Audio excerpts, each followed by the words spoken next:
Greg is a porter at the Shepton Hotel in New York. After work, he always goes for a coffee across the street.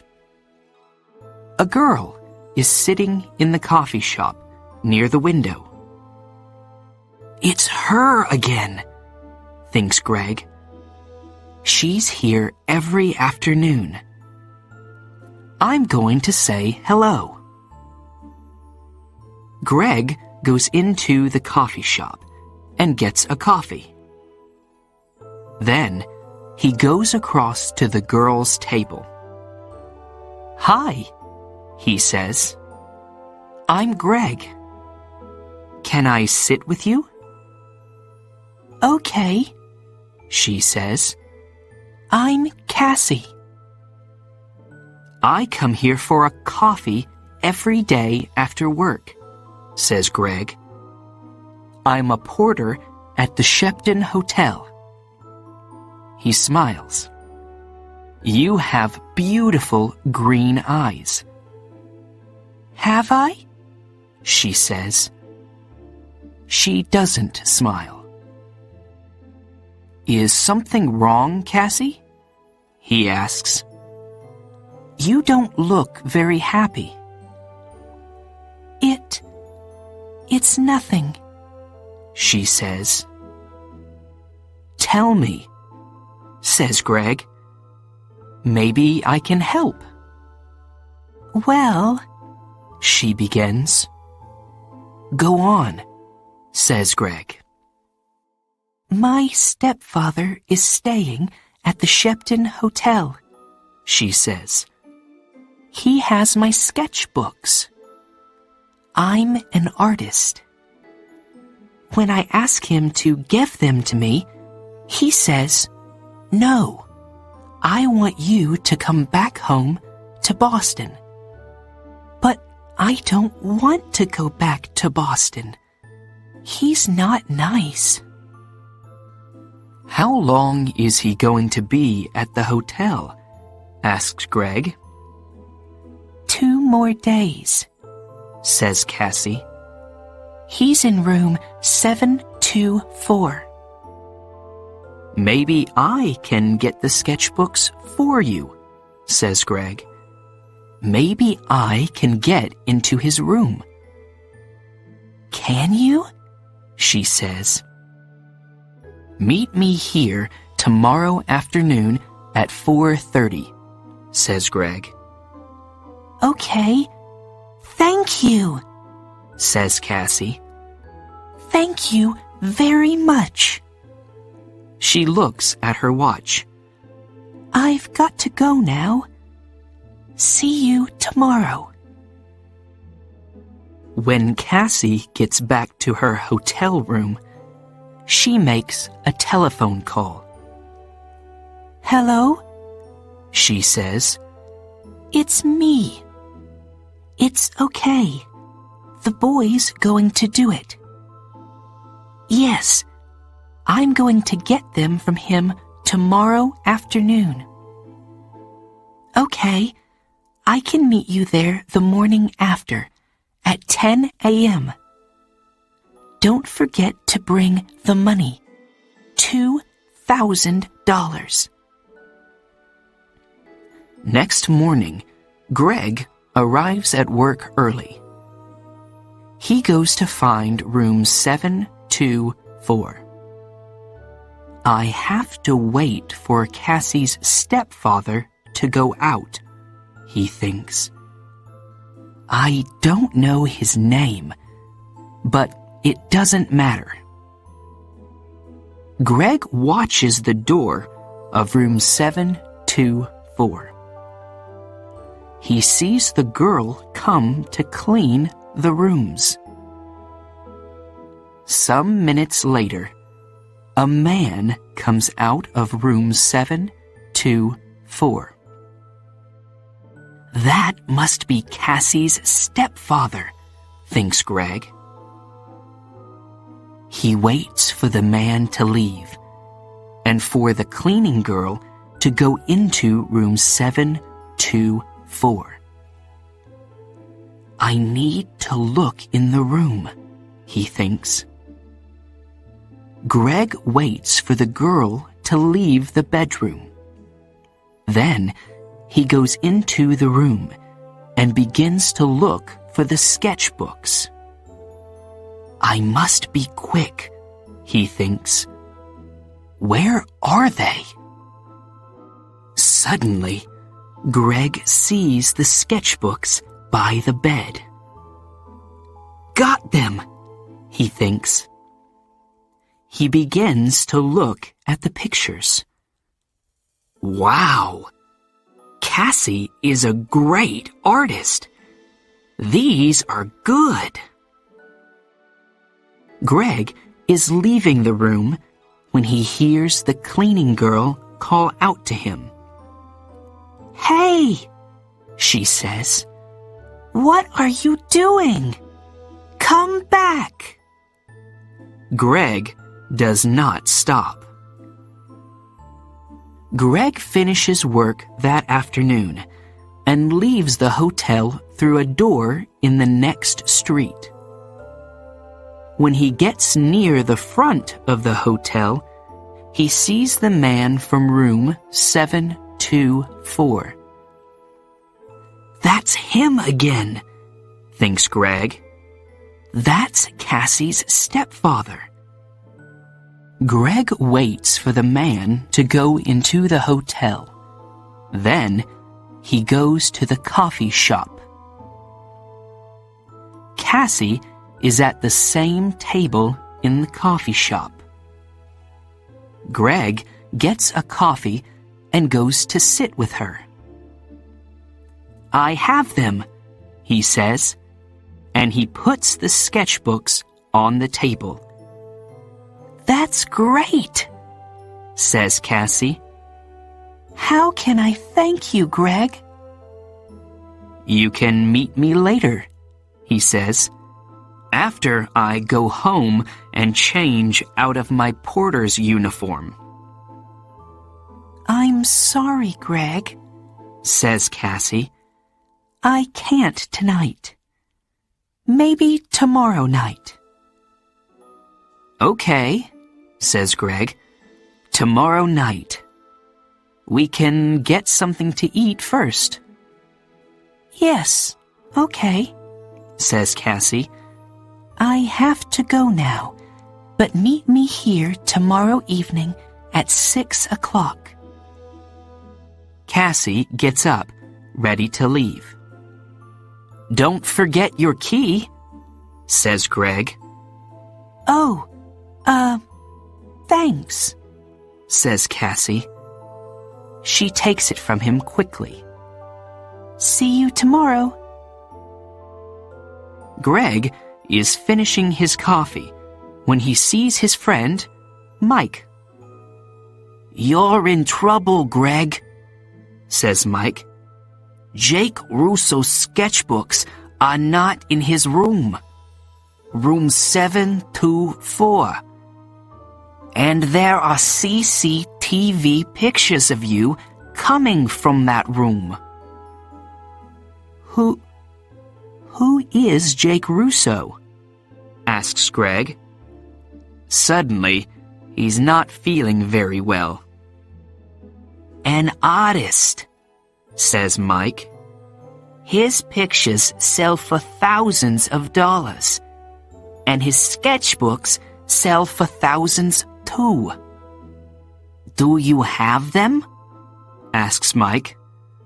No, a girl has them, says Greg. What girl? Asks Mike. A girl with green eyes, says Greg. And he tells Mike about Cassie and her stepfather. But it's not true, says Mike when Greg finishes speaking. Jake Russo doesn't have a wife or a stepdaughter. You have to find that girl and get the sketchbooks, Greg. And you have to do it before the police find you. Greg walks home to his one-room apartment. How am I going to find her? He thinks.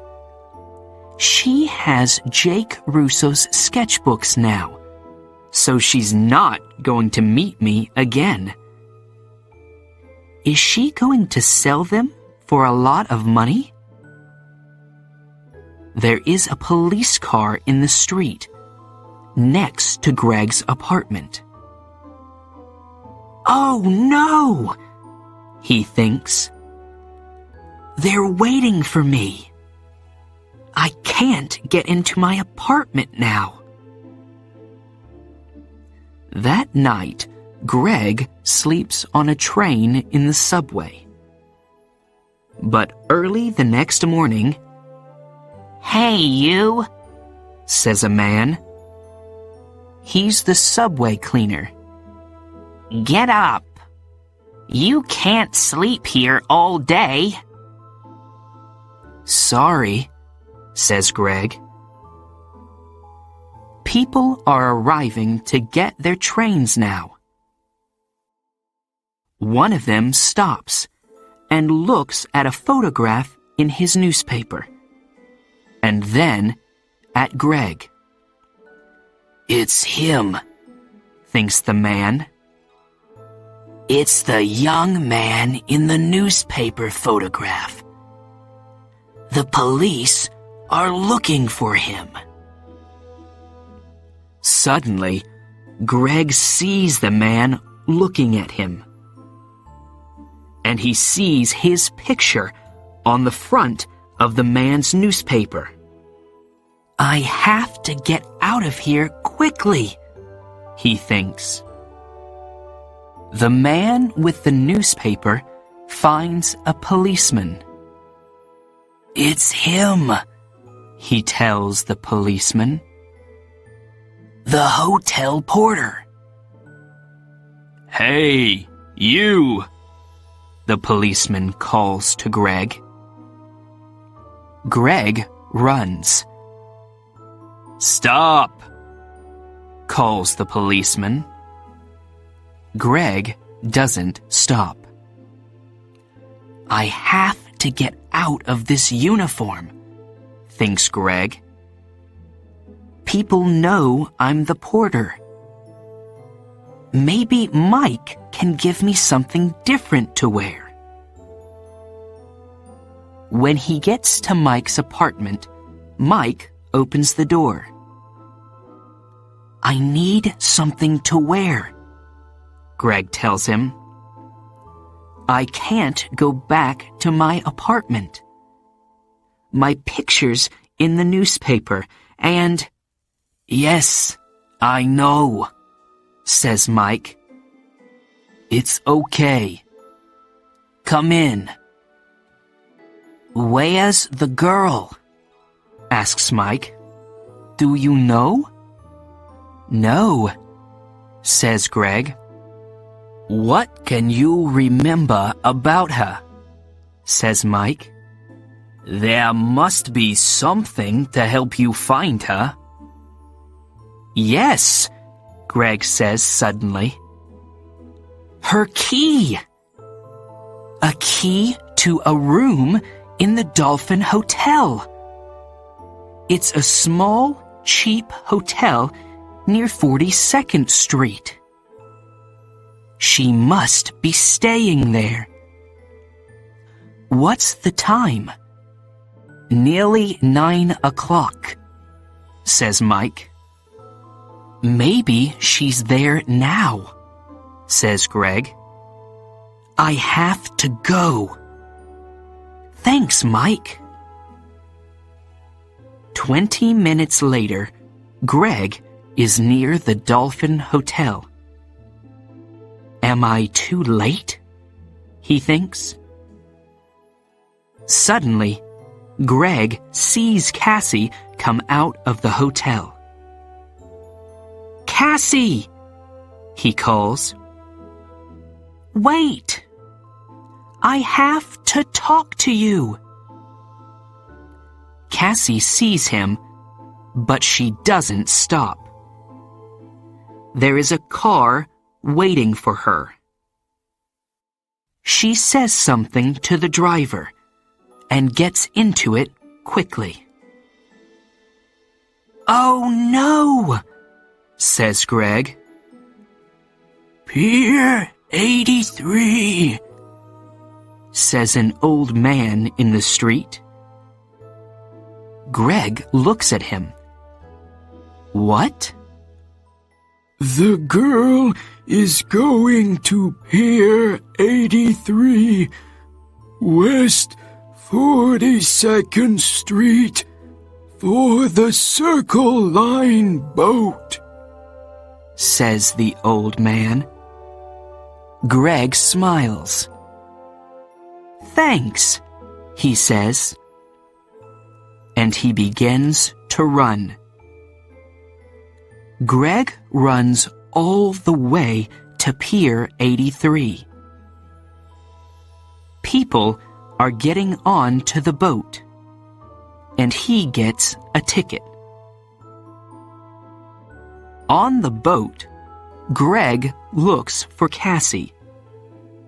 But a woman with a newspaper is looking at him. "It's the young man in the picture," she tells the man with her. "Call the police, Eddie." The man gets his phone and calls the police. Some time later, Greg sees Cassie. She is talking to a man. But Greg does not see two policemen get on the boat. They quickly find Greg. "Where are Jake Russo's sketchbooks?" the first policeman asks him. "I don't have them," says Greg. "You don't want me. You want her. She has the sketchbooks." "Hey, look. He's right," says the second policeman. The two policemen move quickly to Cassie and the man. "I don't understand," says Cassie. "How?" "The two of you are coming with us," says one of the policemen. "You're in trouble." Later, Greg and a policeman take the sketchbooks back to the hotel. Jake Russo is very happy to see them again. "I'm sorry, Mr. Russo," says Greg, and tells him everything. "It's okay," says the artist, smiling. "But stay away from girls with beautiful green eyes." Thank you for watching. Please like, share, subscribe for more videos. Press the bell icon and select all to get notifications.